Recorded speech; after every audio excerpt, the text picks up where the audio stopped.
Let's go. Welcome back to the channel. We're going to take the time to dive a bit deeper and understand why someone who has Parkinson's disease believes they are speaking normally. I have explained this program in a multitude of ways, and honestly, I always feel that the best way to explain this is to give a little bit of a TED Talk and dive deep into the science. Because believe it or not, Parkinson's disease, this is a disease, and in order for you to understand it, you have to understand the neurology behind it. The same thing for the LSVT LOUD program. You have to understand the science behind it in order for it to make sense. The best way to dive deep into this, we have to have a discussion about the basal ganglia.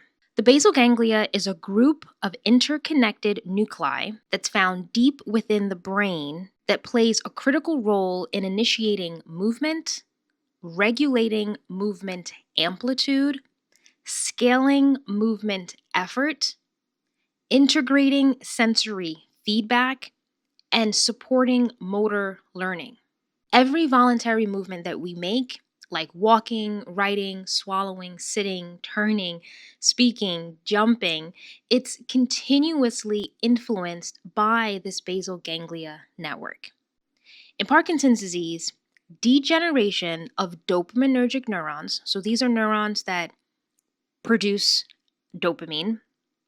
So degeneration of dopaminergic neurons within the substantia nigra pars compacta reduces dopamine input to the basal ganglia. Now, the basal ganglia is a cluster of different nuclei. The substantia nigra pars compacta is a part of the basal ganglia. The basal ganglia lie in the subcortex of the brain. The cortex you might be familiar with because that houses our four lobes. So we're discussing the network underneath. Let's backtrack again. In Parkinson's disease, degeneration of dopaminergic neurons within the substantia nigra pars compacta reduces dopamine input to the basal ganglia.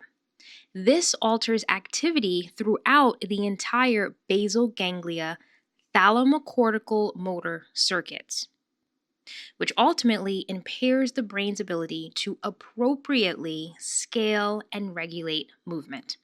So dopamine is a key neurotransmitter for the basal ganglia to operate properly. Now, one of the primary functions that's affected within the basal ganglia is something known as internal scaling. Internal scaling refers to the brain's ability to automatically determine the amplitude and effort required to produce a movement. During speech, this means the brain calculates how much respiratory support, vocal fold adduction, laryngeal muscle activation, and articulatory movement are necessary to produce an adequately loud voice. So there are a lot of moving parts that the brain automatically assesses, analyzes, and determines how much effort, how much movement is required in order to produce a normal voice.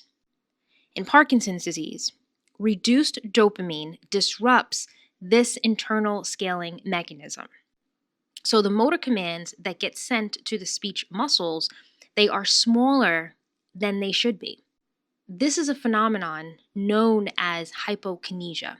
You might have heard of that word before. So kinesia, it's just movement, and hypo is less than. As a result of this, speech movements have reduced amplitude, and therefore the person with Parkinson's disease ends up producing a softer voice. Now, let me try to connect the dots here a little bit, because this is actually the same neurological process that's responsible for many of the typical hallmark features of Parkinson's disease. So you might have also noticed smaller handwriting, known as micrographia, reduced facial expression, also known as a masked face, decreased arm swing during walking, and of course, reduced vocal loudness. These are all different manifestations of the same thing, and that same thing is hypokinesia, which again is a reduction in movement amplitude caused by impaired internal scaling within the basal ganglia.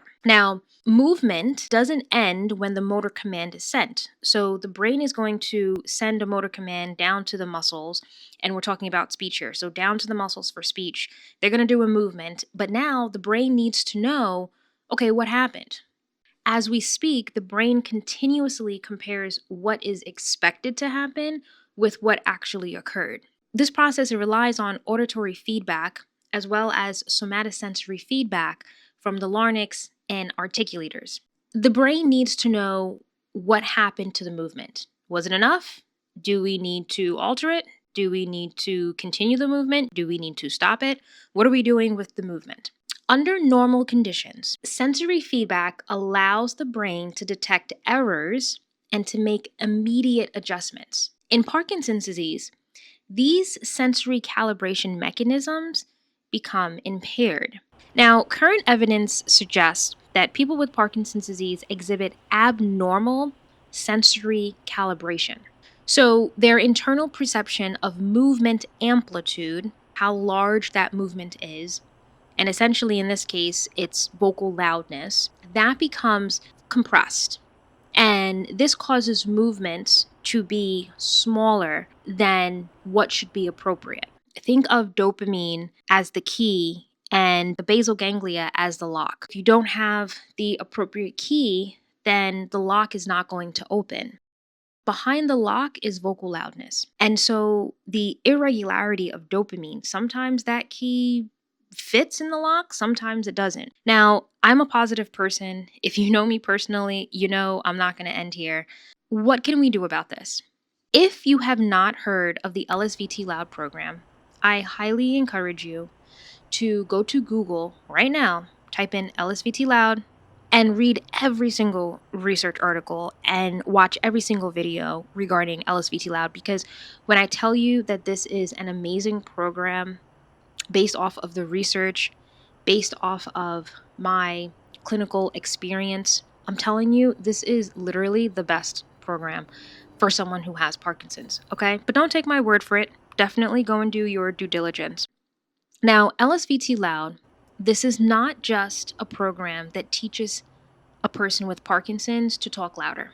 It's a motor learning intervention specifically designed to recalibrate the patient's internal perception of vocal effort. There are some key neuroplastic principles that the LSVT LOUD program is based on, and that is targeted effort, so the target is loudness, intensity, so the program trains the person with Parkinson's to give maximal effort beyond the normal threshold of appropriate loudness. And it's also based on repetition. This is a drill-based program. You're going to spend a lot of time doing the same exercises over and over and over and over and over and over and over and over again at a high intensity with a targeted focus. When you do a repetitive action at a high intensity with a specific target over and over and over again, you're going to strengthen the neural circuit behind that action. And this is promoting activity-dependent neuroplasticity. And over time, patients begin to recalibrate what normal loudness actually feels like.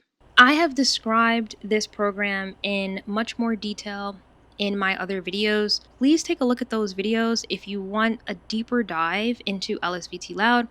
This video right here was really just to help you understand what's going on behind why a person with Parkinson's disease feels as if they're talking normally or even yelling. I hope this video helped you. Please go ahead and give it a like. That lets YouTube know that this video is important and other people should watch it. Also, subscribe if you like content just like this. I have so much more in store for you guys, so please stay tuned. And as always, thank you so much for watching.